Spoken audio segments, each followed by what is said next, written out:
All right, let's jump into another deep dive. We're going deep on Spanish today. Sounds fun. We're going beyond just, like, basic vocab and really exploring these things called indefinite pronouns. Ah, yeah.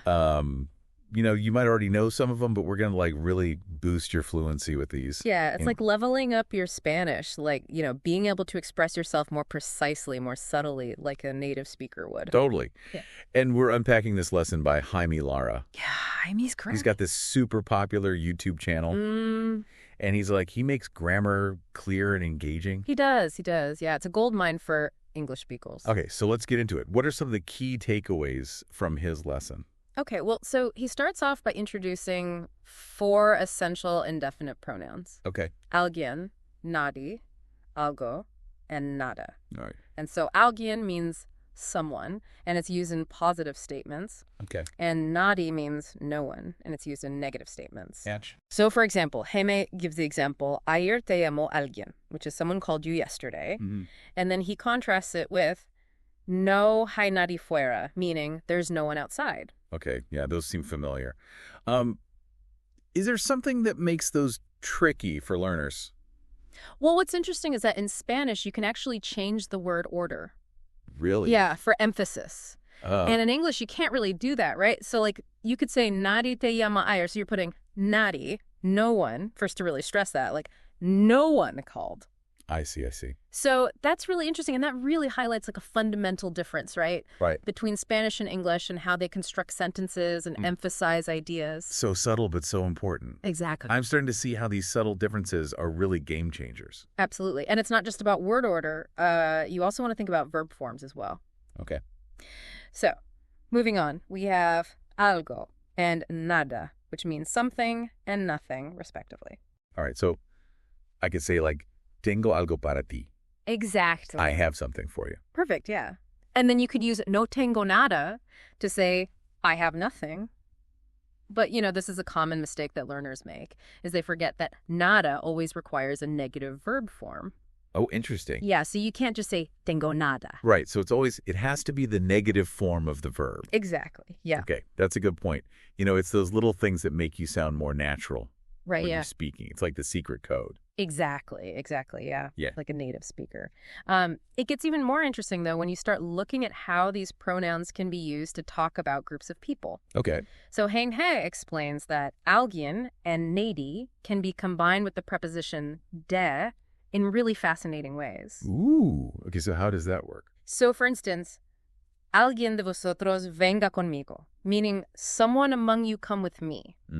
So here the speaker is addressing like a group of people, right? Yeah. And requesting that one of them, but without like knowing their identity, step forward. And on the flip side, you can say like, nadie de su familia vino al bautizo, meaning no one from his family came to the baptism. So it's like that day really pinpoints it. Exactly. Someone within that group or no one within that group. Exactly, yeah. And so that's how like prepositions can really subtly shift the meaning of pronouns in Spanish, but there's even more. Okay. Spanish is so flexible in how these pronouns can be modified. Oh, cool. To express like a wider range of meaning. Okay, now I'm really interested. So you can add más, which means more to them.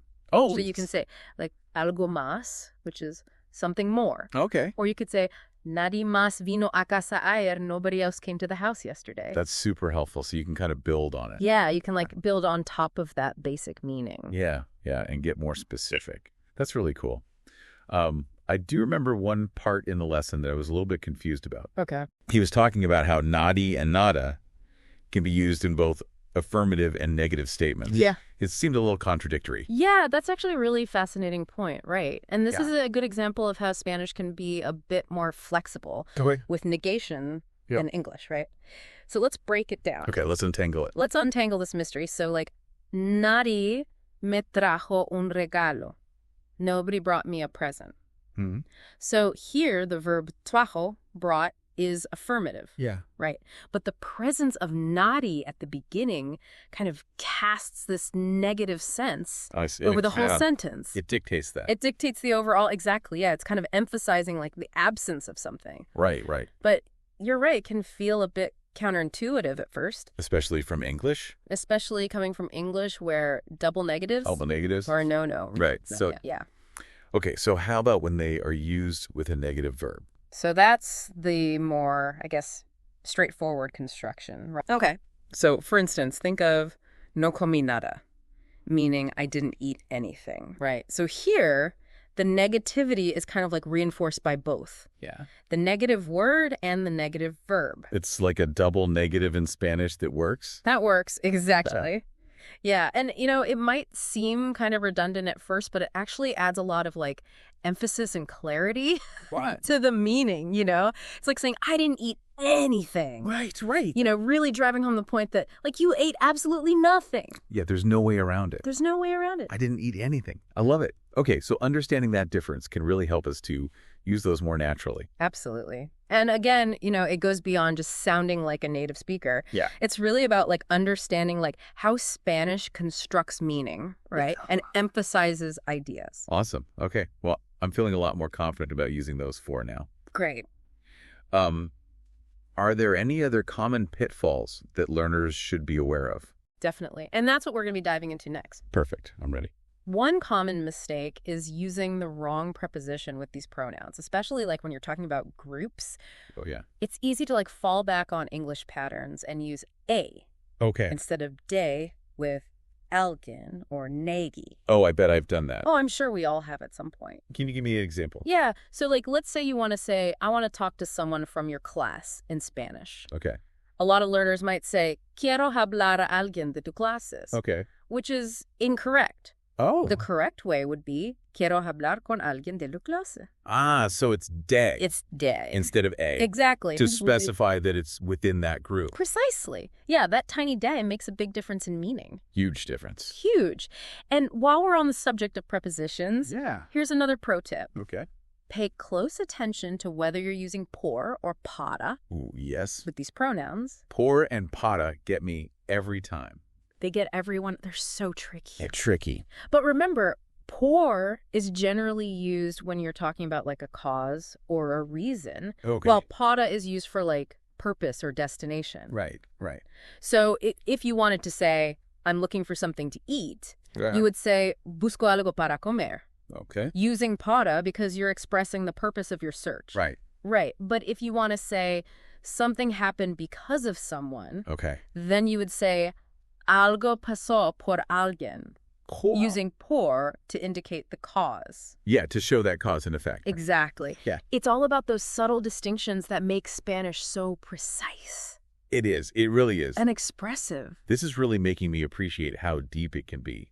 Oh. It's so much more than just vocab. Absolutely. It's about understanding how these seemingly small grammatical elements, Right. like prepositions, can just like drastically change the meaning of a sentence. Totally, yeah.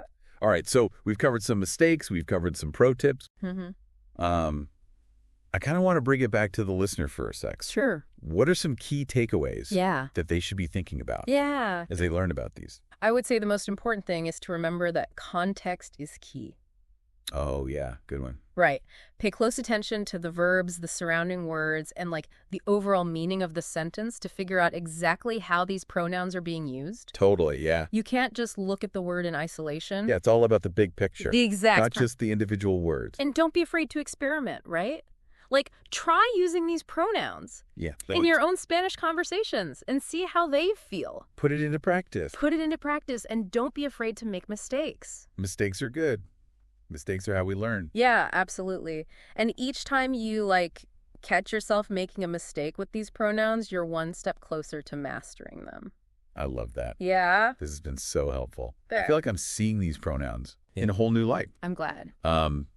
Speaking of new light, do you remember Yeah. when we were talking about how in Spanish you can change the word order for emphasis? Mm-hmm. Jaime actually points out that reflects a deeper philosophical difference Right? between Spanish and English. Isn't that fascinating? That's so interesting. I never thought about it like that. Yeah, so he suggests that English, with its more fixed word order, Okay. tends to like prioritize objectivity and a clear separation between like subject and object. Okay.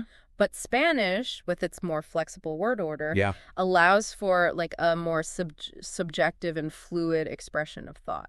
So the way we structure sentences reflects different ways of seeing the world. Exactly. Whoa, that's amazing. Yeah, and it really highlights how language isn't just like a tool for communication, Right. but like a way of shaping our thoughts and perceptions. That has a profound thought. It is. I'm going to be thinking about that for a while. Me too. It just goes to show that there's always more to discover, more to learn, more to appreciate about language. It's true. Yeah. Well, I think this has officially taken us from basic Spanish grammar to existential pondering. Existential pondering. I love it. It's the best. So what does all this mean for our listener? Ooh, good question. How can they take these insights and apply them to their language learning journey? You know, I would encourage our listener to not just focus on memorizing rules, but to really think about the deeper implications of these grammatical structure. Yeah. How do they shape the way we express ourselves? How do they reflect different ways of seeing the world? I love that. Yeah, it's about taking this step back and seeing the bigger picture. And appreciating that complexity. Absolutely. Yeah. Yeah. This has been incredible. I'm glad you think so. We've gone so deep on these indefinite pronouns. We have. We've gone from the nuts and bolts of Spanish grammar to existential pondering the nature of existence. All thanks to these amazing pronouns. I love it. What's the key takeaway you want to leave our listener with? You know, I think it's this.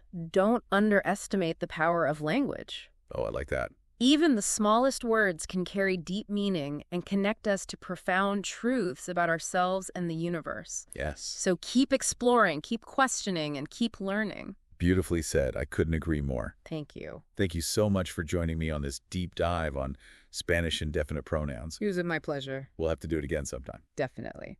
All right, so we've covered a lot of ground on this part. We have. We talked about common pitfalls, pro tips, and even some philosophical underpinnings. Yeah, it's been a good one. Of Spanish grammar. And you know what? There's still more to come. That's right. We have one final part to this deep dive where we'll be addressing a really intriguing point that Jaime brought up in his lesson. It's a concept that, honestly, I'd never really considered before, but it completely changed the way I think about indefinite pronouns. Can't wait. Yeah. But for now, we'll leave you with this thought. Okay. As you continue your Spanish journey, remember that language isn't just about rules and structures. It's about expression, creativity, and connecting with the world around us. Well said. So stay curious, keep practicing, and we'll see you back here soon for the final part of our deep dive into Spanish indefinite pronouns. Okay, welcome back. You ready to finish this deep dive? Oh, yeah. I'm excited for this last part. Me too. We've covered so much already. But there's this one concept from Jaime's lesson. It's like, it's going to blow your mind. I know. When you first told me, I was like, really? Right. But then I thought about it some more, and I was like, oh, wow, he's right. It totally changes like everything, how we think about these pronouns. Okay, I'm on the edge of my seat. What is it? What is this revolutionary idea? Yeah. So Jaime suggests that these pronouns, these simple pronouns, you know, alguien, nada, they aren't just about like referring to unknown people or things. He's saying they tap into something much deeper, the very concept of existence itself. Whoa, that is deep. That's pretty philosophical for a Spanish grammar lesson. Right. But, okay, think about it. Think about the phrase, alguien está ahí fuera, someone is out there. Like, we're acknowledging the possibility of something existing without knowing what it is. Right, like there's a whole world out there. Yeah, exactly. Beyond what we can see, and there's all these unknown people. Exactly, and it's not just limited to people. Oh, okay, when we say, hay algo en la caja, there is something in the box, we're acknowledging the existence of some unknown object. Right. So it's not just like a placeholder. It's like actually expressing that there are things that exist beyond what we know. Yeah, and Jaime suggests that this is like a really fundamental aspect of human experience, like grappling with the unknown, with the vastness of existence beyond ourselves. Oh my gosh, these tiny little pronouns. I love it. Right? That's incredible. Oh, it's kind of mind-blowing. It is, and it makes me think about how language, like all these different ways that language reflects our relationship with, you know, just being, existing. Like you think about all the words that we have for emotions. Oh, yeah. Abstract concepts, things that we can't see or touch. It's like language is constantly trying to capture the complexities of being human. Exactly. And learning a new language gives us a whole new way to do that. Oh, for sure. A whole new way to kind of like access those complexity. Yeah. This has been so cool. I'm glad you liked it. We've gone from Spanish grammar to the meaning of life. Like, it's amazing. All thanks to these little pronouns. It really is. I mean, that's what makes language learning so rewarding, right? It's not just about like acquiring a new skill. It's about like opening your mind to new ways of thinking, new ways of being. I love that. Okay, so as we wrap up, what is the one thing, like the key takeaway you want to leave our listener with? I would say don't underestimate the power of language. Oh, I like that. Yeah, even the smallest words, they can carry so much meaning and connect us to these like profound truths about ourselves and the universe. So, just keep exploring, keep questioning, keep learning. I love that. So well said. Thank you so much for joining me on this deep dive on Spanish indefinite pronouns. Of course. It was my pleasure. I feel like we really went deep. We went from like all these mistakes and these tips to we're talking about existence now. Yeah, we covered a lot of ground. It's been so fun. I feel like I learned so much. Yeah, me too. So to all our listeners out there, thanks for joining us. And keep diving deep with us. We'll have more deep dives coming up soon.